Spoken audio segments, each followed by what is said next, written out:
Le 16 août 1966, un avion de chasse soviétique MiG-21 atterrit sur une base aérienne israélienne. Aux commandes, un pilote irkien défecteur. Les Israéliens sourient. Ils viennent de recevoir le cadeau le plus précieux de la guerre froide. Ce que les Soviétiques ignorent encore, c'est que ce simple appareil va déclencher une cascade d'événements qui bouleversera l'équilibre militaire au Moyen-Orient. Cette histoire commence par en rire et se termine par la mort de 5 pilotes soviétiques abattus en 3 minutes.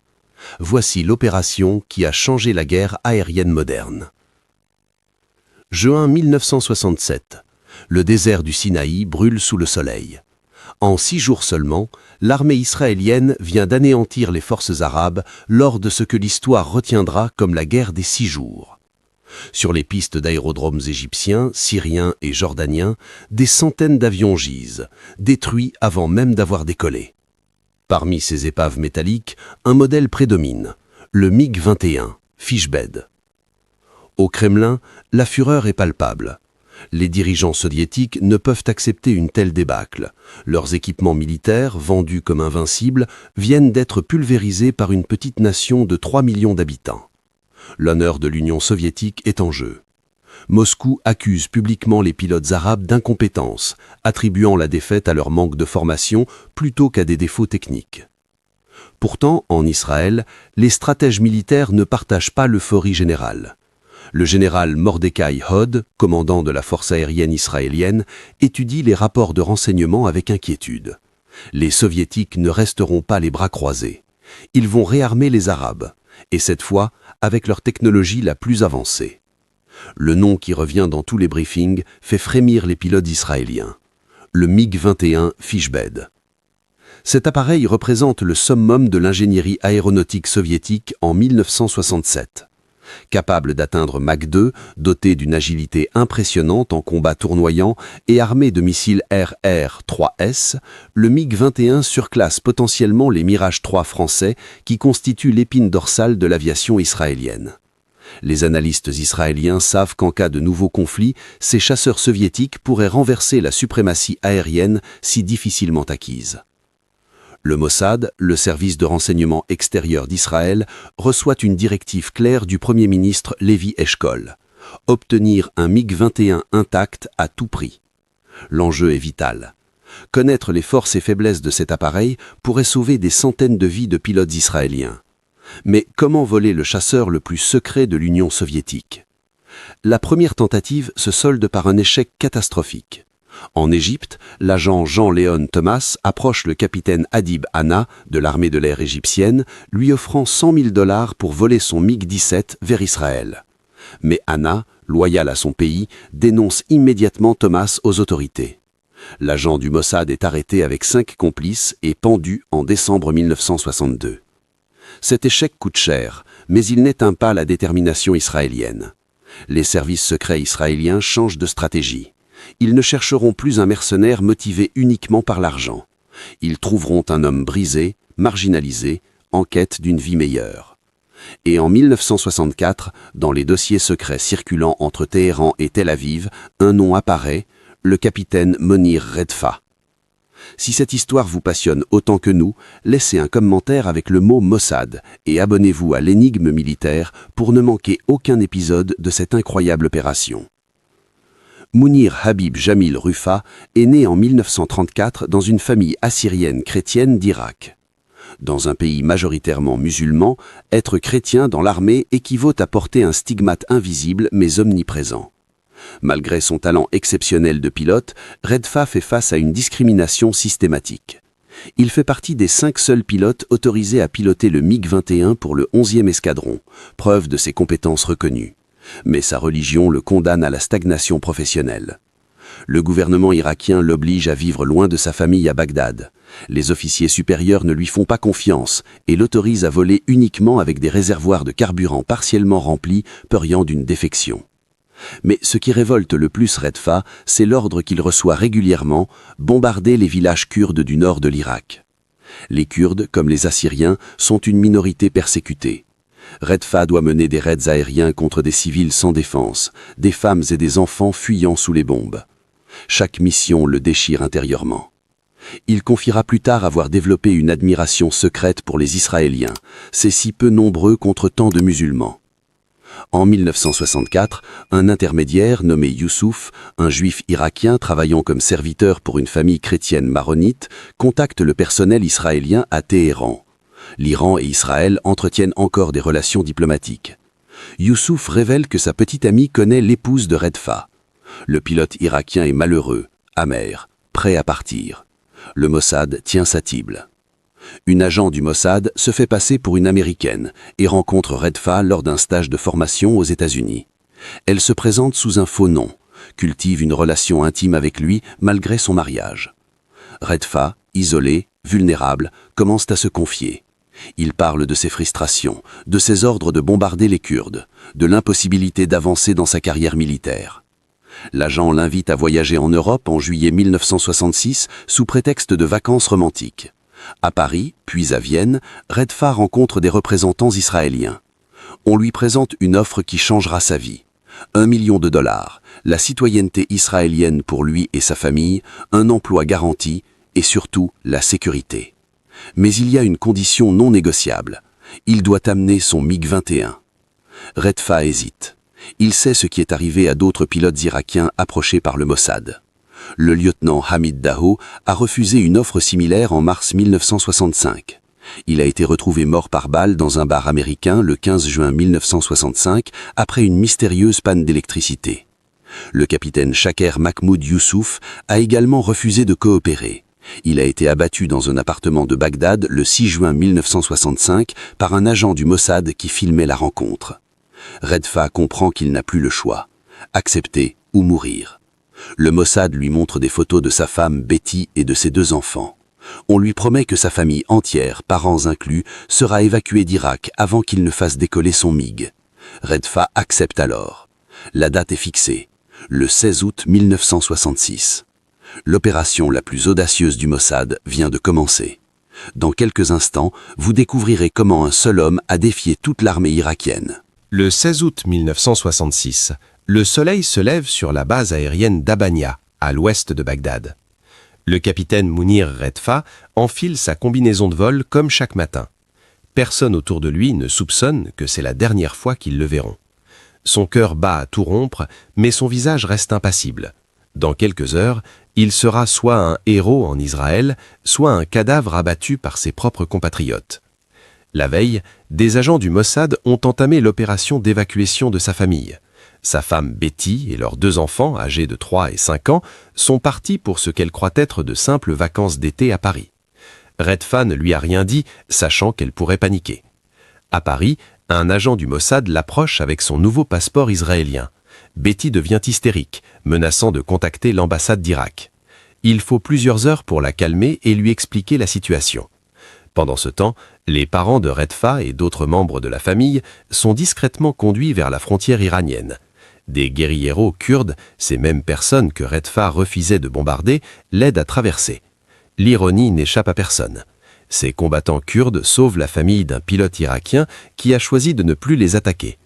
Depuis l'Iran, tous seront transportés vers Israël. Sur la base d'Abania, Redfa demande à l'équipe au sol de remplir complètement ses réservoirs de carburant. Normalement, les conseillers soviétiques doivent autoriser un tel ravitaillement complet. Mais les Irakiens détestent ces conseillers russes arrogants qui les traitent avec mépris. Pour un pilote vedette comme Redfa, l'équipe au sol obéit sans poser de questions, contournant les soviétiques. Le MiG-21 F-13, numéro de série 534, est prêt. À 10h15, Redfa décolle pour ce qui est officiellement une mission d'entraînement de navigation au-dessus du nord de l'Irak. Il dirige initialement son appareil vers Bagdad, suivant le plan de vol déclaré. Puis, brusquement, il vire plein ouest, direction Israël. La distance à parcourir est de près de 750 km. Avec un seul réservoir plein, c'est théoriquement possible, mais les marges d'erreur sont nulles. Le radar au sol détecte immédiatement la déviation. Les contrôleurs irakiens tentent frénétiquement de le contacter par radio. « Capitaine Redfa, vous déviez de votre trajectoire, revenez immédiatement. » Redfa ne répond pas. Les messages deviennent plus menaçants. « Nous allons vous abattre. » Redfa éteint sa radio. Le silence remplace les menaces. Il survole maintenant le nord de la Jordanie à haute altitude. Les radars jordaniens détectent l'intrus et contactent la Syrie, supposant qu'il s'agit d'un avion israélien. Les Syriens les rassurent, c'est l'un des leurs en mission d'entraînement. Cette confusion sauve Redfa. Les chasseurs Hawker Hunter de la Royal Jordanian Air Force, pourtant décollés pour l'intercepter, ne peuvent pas atteindre son altitude de croisière. À des centaines de kilomètres de là, les radars israéliens captent un point lumineux se déplaçant à grande vitesse vers leurs frontières. C'est lui. 2 Mirage 3 de la force aérienne israélienne décollent immédiatement de la base de Hazor pour l'escorter. Lorsqu'ils rejoignent le MiG-21, les pilotes israéliens voient les marquages irakiens encore clairement visibles sur le fuselage. Redfa leur fait un signe de la main. Les Mirages se positionnent de chaque côté, l'escortant en formation serrée. À 11h30, le MiG-21 touche le sol de la base aérienne de Hazor. Redfa coupe les moteurs. Selon ses propres mots lors d'une conférence de presse ultérieure, il a atterri sur la dernière goutte de carburant. L'opération Diamond vient de réussir. Les Israéliens possèdent maintenant le chasseur le plus secret de l'Union soviétique. Dans un hangar ultra sécurisé de la base de Hazor, des ingénieurs et pilotes israéliens se rassemblent autour du MiG-21 comme des archéologues devant une tombe pharaonique. Le chasseur est rapidement renuméroté 007, en référence à la manière spectaculaire dont il est arrivé en Israël. Mais derrière cette plaisanterie se cache un programme d'analyse qui va changer l'histoire de l'aviation militaire moderne. Le pilote d'essai israélien Dani Shapira est désigné pour effectuer les premiers vols. Quelques semaines seulement après l'arrivée de Redfa, Shapira décolle aux commandes du MiG-21. Ce qui suit est une campagne d'essai intensive. Chaque caractéristique de l'appareil est testée, mesurée, documentée. Les ingénieurs démontent littéralement le chasseur, étudiant chaque composant, chaque système électronique, chaque câble. Les Israéliens organisent des combats aériens simulés, opposant le MiG-21 à leur propre Mirage 3. Les résultats sont révélateurs. Le MiG-21 possède une capacité de virage instantanée supérieure grâce à son aile delta. Dans un combat tournoyant prolongé, il peut surpasser les chasseurs occidentaux. Mais il présente aussi des faiblesses critiques que les soviétiques ont soigneusement camouflées. Première faiblesse majeure, l'autonomie. Le MiG-21 F-13 possède une endurance de vol extrêmement limitée. Avec les réservoirs internes seulement, il ne peut rester en l'air que 45 minutes environ. Cette contrainte force les pilotes soviétiques à adopter des tactiques d'interception rapide, sans possibilité de patrouille prolongée ou de combat d'usure. Deuxième faiblesse, le temps de réponse du moteur. L'accélération du réacteur Tumansky R-11F du ralenti à la pleine puissance prend 14 secondes. Dans un combat aérien, où chaque seconde compte, ce délai peut être fatal. Les pilotes américains de F-4 Phantom, dont les moteurs répondent beaucoup plus rapidement, pourront exploiter cet avantage. Troisième faiblesse, la visibilité. Le cockpit du MiG-21 offre une vue très limitée vers l'arrière. Le pilote possède un angle mort dangereux, parfait pour une attaque en poursuite par un adversaire positionné derrière lui. Les manuels de combat israéliens recommanderont d'exploiter systématiquement cette zone aveugle. Quatrième faiblesse, le viseur et les systèmes électroniques. Les Israéliens découvrent que l'avionique soviétique est nettement inférieure aux standards occidentaux. Le viseur de tir est jugé médiocre, les systèmes radars manquent de réalibilité. Mais la découverte la plus précieuse ne concerne pas l'appareil lui-même. Redfa a apporté avec lui plusieurs manuels d'entraînement et tactiques soviétiques en langue russe. Ces documents révèlent les doctrines de combat, les procédures d'interception, les formations préférées des pilotes du pacte de Varsovie. C'est une mine d'or de renseignements. Le 7 avril 1967, moins d'un an après l'arrivée du MiG-21, la force aérienne israélienne met en pratique ces nouvelles connaissances. Lors d'une bataille aérienne au-dessus du plateau du Golan, les pilotes israéliens abattent 6 MiG-21 syriens sans perdre aucun Mirage 3. Le directeur de la CIA, Richard Helms, déclare publiquement qu'Israël a prouvé avoir fait un excellent usage du chasseur capturé. En janvier 1968, Israël prête le MiG-21 aux États-Unis. L'appareil est transporté secrètement vers la zone 51, le site d'essai ultra classifié dans le désert du Nevada. Il est redésigné YF-110 et devient le cœur du programme Have Done It. Pendant 40 jours, les pilotes américains effectuent 102 vols d'essai, totalisant 77 heures de vol. Le MiG-21 est opposé à tous les chasseurs américains, F-4 Phantom, F-130, F-111, F-100, F-104, F-5. Les conclusions du programme Have Done It sont transmises aux escadrons américains engagés au Vietnam. Les pilotes apprennent à exploiter les faiblesses du MiG-21, maintenir une vitesse élevée, éviter les combats tournoyants prolongés, attaquer depuis l'arrière en exploitant l'angle mort, utiliser des tactiques verticales où le F-4 excelle grâce à sa puissance moteur. L'un des résultats indirects de Have Done It est la création de la Navy Fighter Weapons School en 1969, plus connue sous le nom de Top Gun. Les leçons tirées de l'analyse du MiG-21 deviennent la base de l'entraînement des pilotes de chasse américains. L'US Air Force crée un programme similaire, Red Flag, en 1972. Le petit avion irakien volé par Mounir Redfa vient de révolutionner l'entraînement et les tactiques de combats aériens occidentaux. Mais son impact le plus spectaculaire reste à venir. Mars 1969. Le président égyptien Gamal Abdel Nasser lance officiellement ce que l'histoire appellera la guerre d'usure contre Israël. Le long du canal de Suez, l'artillerie égyptienne pilonne sans relâche les positions israéliennes de la ligne Bar-Lev. Des commandos traversent le canal pour des raids meurtriers. Nasser espère user Israël, le forcer à négocier le retour du Sinaï capturé en 1967. Israël répond avec son arme favorite, la force aérienne.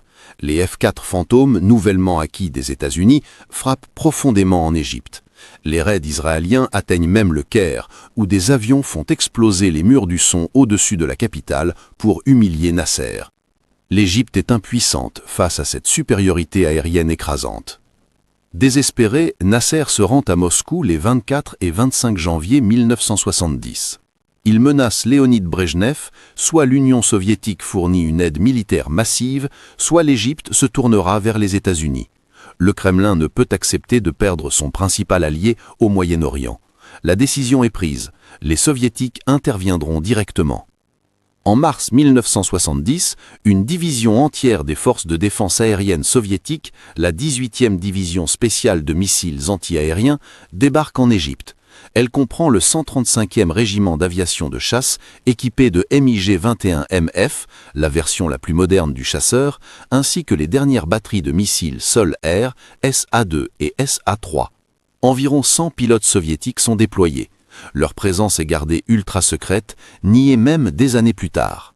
Mais l'unité de surveillance israélienne en langue russe, travaillant avec l'unité 515 spécialisée en arabe, capte rapidement les communications soviétiques. Les Israéliens savent que des pilotes russes patrouillent désormais le ciel égyptien.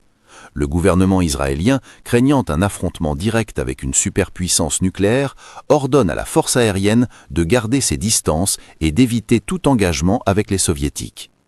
Cette prudence se révèle coûteuse. Les batteries de missiles SA-3 sous contrôle soviétique abattent 2 F-4 Fantômes le 30 juin 1970. 2 autres Fantômes sont perdus en juillet. L'un d'eux était piloté par Shmuel Etz, un pilote expérimenté dont la mort bouleverse l'aviation israélienne. Les stocks de Fantômes d'Israël s'épuisent dangereusement. Pire, le 25 juillet 1970, des pilotes soviétiques interceptent des A-4 Skyhawk israéliens et les poursuivent jusque dans le Sinaï contrôlé par Israël. C'en est trop. Le gouvernement israélien prend une décision audacieuse, affronter directement les soviétiques et leur infliger une défaite humiliante. Le message doit être clair, Israël ne tolérera pas d'escalade supplémentaire. L'opération Rimon 20 est lancée. Le piège est méticuleusement planifié. Le 30 juillet 1970, 4 F-4 Fantômes du 69e escadron décollent et simulent une attaque au sol vulnérable, volant à basse vitesse et altitude pour imiter les A-4 Skyhawk. Ils ciblent une station radar égyptienne près du canal de Suez. Simultanément, 4 Mirage 3 du 119e escadron pénètrent profondément dans l'espace aérien égyptien près d'Hurghada, simulant une mission de reconnaissance routinière. Les soviétiques mordent à l'hameçon. Depuis plusieurs bases égyptiennes, 24 MiG-21MF décollent pour intercepter les Mirages. Ils pensent avoir affaire à des avions isolés et vulnérables. Mais 4 autres Mirages du 117e escadron et 4 F-4 Fantômes sont en embuscade au-dessus du Sinaï. 4 autres Mirages du 101e escadron attendent en alerte immédiate à la base de Rephidim. Les meilleurs pilotes israéliens ont été sélectionnés pour cette mission. Beaucoup ont déjà abattu des dizaines d'avions ennemis. Ils connaissent chaque faiblesse du MiG-21 grâce aux 3 années d'analyse intensive de l'appareil volé par Redfa. À 14 heures précises, les MiG-21 soviétiques engagent les Mirages APA. Au moment où ils s'engagent, les chasseurs israéliens en embuscade fondent sur eux depuis l'est. Le piège se referme. Les soviétiques réalisent trop tard qu'ils sont pris au piège. Le combat aérien qui suit ne dure que 3 minutes, mais ces 3 minutes changeront le cours de la guerre d'usure. Avraham Salmon, aux commandes d'Amirage, abat le premier MiG-21 avec un missile AIM-9D Sidewinder tiré depuis l'arrière, exploitant exactement l'angle mort identifié lors des tests du MiG capturé. HR Snir détruit un deuxième MiG en manœuvre rapprochée. Le pilote de F-4 Fantôme, Aviem Sella, rate son premier tir de missile, repositionne calmement son appareil et abat un troisième MiG avec son second AIM-9D. Le commandant de la mission, Avihu Ben Noun, utilise un missile AIM-7 Sparrow à plus longue portée pour une interception. Un cinquième MiG, dommagé par des tirs combinés de canons et missiles, s'écrase lors de son attentive d'atterrissage d'urgence. 5 MiG-21 soviétiques détruits en 3 minutes. Aucun avion israélien perdu. Les soviétiques gardent le silence sur cette humiliation pendant 2 ans. Ce n'est qu'en 1972 que la presse égyptienne révèle la vérité sur les 5 appareils perdus le 30 juillet 1970. Le président Anwar el-Sadat confirmera lui-même ses pertes lors de sa visite en Israël avant la signature des accords de Camp David. Les Égyptiens, quant à eux, réagissent avec joie à peine dissimulée. Pendant des mois, les conseillers soviétiques les critiquaient, attribuant leurs défaites aériennes à leur prétendu manque de compétences. Voir ces mêmes soviétiques tomber dans un piège tactique que les Égyptiens connaissaient déjà procure une satisfaction secrète. L'Union soviétique déploie un régiment supplémentaire de MiG-21 et même des Su-15 en Égypte pour renforcer les défenses. Mais le message est reçu au Kremlin, l'escalade a un coût trop élevé. Le 7 août 1970, un cessez-le-feu est signé, mettant fin à la guerre d'usure. Bien que certains historiens débattent des vraies raisons de ce cessez-le-feu, une chose est certaine, l'opération Rimon 20 a joué un rôle crucial. Tout avait commencé le 16 août 1966 avec le vol audacieux de Mounir Redfa. 4 ans plus tard, jour pour jour presque, le MiG-21 qu'il avait livré aux Israéliens avait permis d'abattre 5 pilotes soviétiques en 3 minutes. Un seul avion capturé avait changé l'équilibre de la guerre aérienne au Moyen-Orient. Redfa lui-même vécut tranquillement en Israël sous un nouveau nom, travaillant dans l'aviation civile. Il mourut d'une crise cardiaque vers 1998, ayant gardé le silence sur de nombreux détails de son incroyable histoire. Son MiG-21, le fameux numéro 007, fut finalement rendu par les États-Unis et exposé au musée de la force aérienne israélienne, où il repose aujourd'hui, témoignage silencieux d'une des opérations d'espionnage les plus réussies de l'histoire moderne. Une seule défection, un seul avion, et l'équilibre stratégique d'une région entière bascula. L'opération Diamond démontre qu'en matière d'intelligence militaire, un simple élément au bon moment peut valoir des armées entières. Les secrets du MiG-21 volé par Mounir Redfa sauvèrent des centaines de vies, forgèrent la doctrine de combat aérienne occidentale et changèrent le cours de conflits majeurs. Si vous avez apprécié cette plongée dans l'une des opérations les plus audacieuses de la guerre froide, abonnez-vous immédiatement à l'Énigme militaire. Nous décryptons les secrets militaires qui ont chapé notre monde. Quelle opération secrète souhaitez-vous voir décryptée dans notre prochain épisode? Dites-le nous en commentaire. L'histoire militaire recèle encore d'innombrables mystères que nous allons révéler ensemble.